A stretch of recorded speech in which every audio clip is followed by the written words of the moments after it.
Imagina ser um dos maiores jogadores de basquete do mundo e dizer não para a NBA. Imagina receber o convite que milhares sonharam receber. Dinheiro, fama, prestígio, a maior liga do planeta, e mesmo assim escolher outro caminho. Não porque faltava talento, não porque faltava coragem, mas porque havia algo que ele amava mais: a camisa do Brasil. Esse homem existiu. Seu nome era Oscar Schmidt, o maior nome da história do basquete brasileiro. O homem que marcou quase 50 mil pontos. O ídolo que enfrentou por anos a batalha mais dura da própria vida. E que no dia 17 de abril de 2026 se despediu do mundo. Mas a história dele não é só sobre basquete. É sobre escolha, é sobre dor, é sobre legado. Oscar Daniel Bezerra Schmidt nasceu em 16 de fevereiro de 1958, em Natal, no Rio Grande do Norte. Naquele início, nada parecia anunciar o tamanho da lenda que ele se tornaria. Não havia glamour, não havia certeza, não havia destino escrito. O que havia era um menino brasileiro vivendo num país muito diferente do de hoje. Foi depois da mudança da família para Brasília, ainda jovem, que o basquete começou a aparecer de verdade em sua vida. Ali, treinadores perceberam algo incomum naquele garoto alto e magro. Não era apenas altura, não era apenas coordenação. Era a maneira como ele se entregava ao gesto, ao treino, à repetição. Oscar não queria apenas jogar bem, queria dominar o movimento. Queria transformar o arremesso em linguagem. Queria acertar até que acertar deixasse de ser acaso e virasse identidade. Sem promessas fáceis, sem atalhos e sem proteção. Começava ali a construção de um nome que atravessaria gerações. Muito cedo, Oscar entendeu uma coisa que muita gente passa a vida sem entender. Talento chama a atenção, mas repetição constrói grandeza. Quando outros descansavam, ele treinava. Quando outros se contentavam, ele insistia. Quando outros paravam depois de acertar algumas bolas, ele seguia até sentir que o corpo e o gesto falavam a mesma língua. Foi assim que ele começou a moldar o que o mundo conheceria mais tarde como Mão Santa. Não nasceu pronto, não caiu do céu, não foi sorte. Foi trabalho, foi obsessão pelo detalhe, foi disciplina em silêncio. Ainda jovem, foi para São Paulo e deu passos importantes no Palmeiras. E ali, cada treino ajudava a desenhar um destino raro. O de um jogador que não seria apenas admirado no Brasil, mas respeitado no mundo inteiro. Oscar estava deixando de ser promessa. Estava começando a se tornar inevitável. Nos anos 80, Oscar Schmidt já não pertencia só ao basquete brasileiro. O mundo havia começado a descobrir quem ele era. Na Itália, ele se transformou em ídolo. Seu jogo unia coragem, volume e precisão numa combinação difícil de explicar para quem não viu. Ele arremessava sob pressão, arremessava de longe, arremessava cercado, arremessava quando parecia impossível. E muitas vezes convertia como se o impossível nem existisse. Torcida, barulho, marcação, relógio correndo, nada parecia suficiente para desorganizar o gesto. Foi nesse período que o apelido ganhou força definitiva. Mão Santa, um nome que parecia exagero, até que ele soltava a bola. Porque havia jogadores que jogavam bem, havia jogadores que venciam jogos. Mas Oscar tinha algo a mais. Ele criava a sensação de que, em certos momentos, a bola obedecia à própria vontade dele. E o mundo do basquete começou a entender que estava diante de alguém especial. Em 1984, veio o convite que poderia mudar tudo. Oscar Schmidt foi selecionado no draft da NBA pelo New Jersey Nets. Para qualquer atleta, aquilo seria o ápice de um sonho. Em maior vitrine do planeta, a liga mais desejada, o contrato que muda uma vida. E então aconteceu o que quase ninguém esperaria. Oscar não foi. Ele recusou a NBA. Não por falta de nível, não por medo, não por falta de ambição. Naquele contexto, jogar na NBA significava perder a possibilidade de defender a seleção brasileira. E para ele, isso pesava mais do que qualquer cifra. Pensa no tamanho dessa escolha. Num tempo em que quase todo mundo corre atrás do topo mais visível, Oscar escolheu aquilo que, para ele, tinha mais sentido. A camisa do Brasil. Essa decisão não fez dele menor. Fez dele diferente. E talvez tenha sido justamente ali que Oscar deixou de ser apenas um grande jogador para se tornar um personagem único na história do esporte. Se existe uma noite capaz de resumir o tamanho competitivo de Oscar Schmidt, essa noite aconteceu em 1987, Pan-Americano de Indianápolis. Estados Unidos jogando em casa, ginásio lotado. Favoritismo absoluto do outro lado. Para muitos, o Brasil entrava ali como azarão. Para Oscar, entrava como desafio. Na final, ele marcou 46 pontos. 46. Não foi apenas uma grande atuação. Foi uma apresentação histórica, daquelas que deixam de ser só esporte e viram memória nacional. O Brasil venceu os Estados Unidos em solo americano.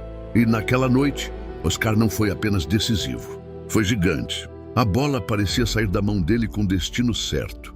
O peso do jogo não diminuiu sua coragem. A pressão não diminuiu sua precisão.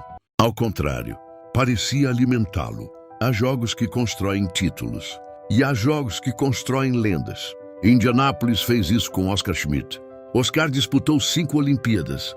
Moscou em 1980, Los Angeles em 1984, Seul em 1988, Barcelona em 1992 e Atlanta em 1996. Ao longo dessas participações, marcou 1.093 pontos e se tornou o maior pontuador da história olímpica do basquete. Em Seul, 1988, viveu um de seus momentos mais impressionantes, com média de 42,3 pontos por jogo naquele torneio.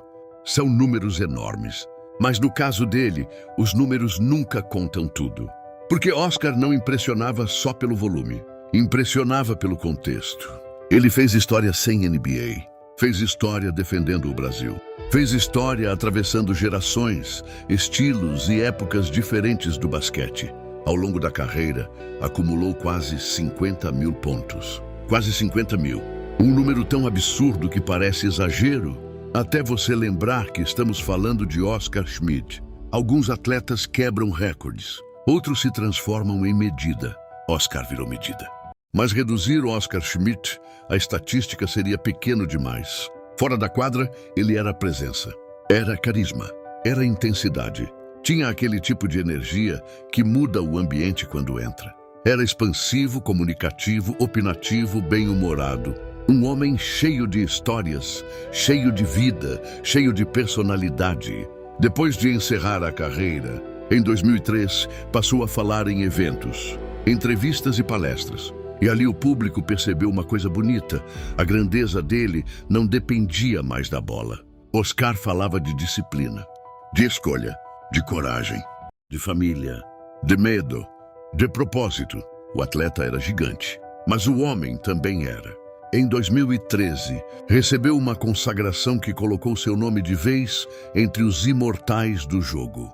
Entrou para o Naismith Memorial Basketball Hall of Fame, mesmo sem ter jogado na NBA, porque sua história era grande demais para caber numa única liga. Em 2011, Oscar Schmidt recebeu uma notícia que tem o poder de desmontar qualquer ser humano.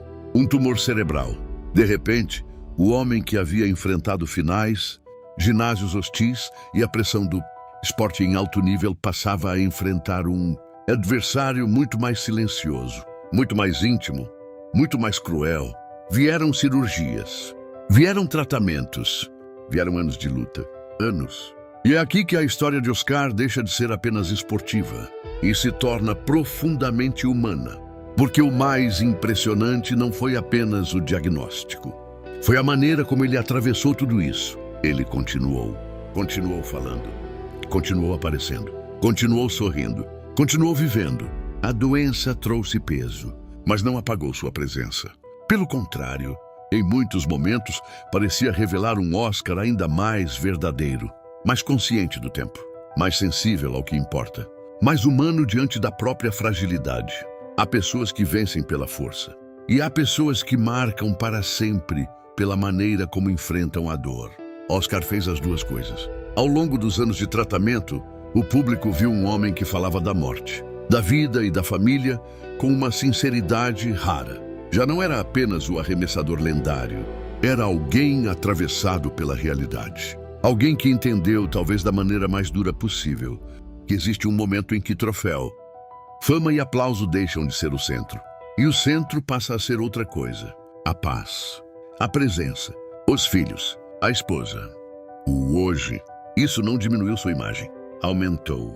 Porque muitos são grandes na glória, mas poucos conseguem ser grandes também na vulnerabilidade. Oscar conseguiu. E talvez tenha sido aí que sua história alcançou um nível que nenhum número seria capaz de explicar. No dia 17 de abril de 2026, Oscar Schmidt morreu aos 68 anos. A notícia atravessou o Brasil com um peso diferente, porque não partia apenas um ex-jogador.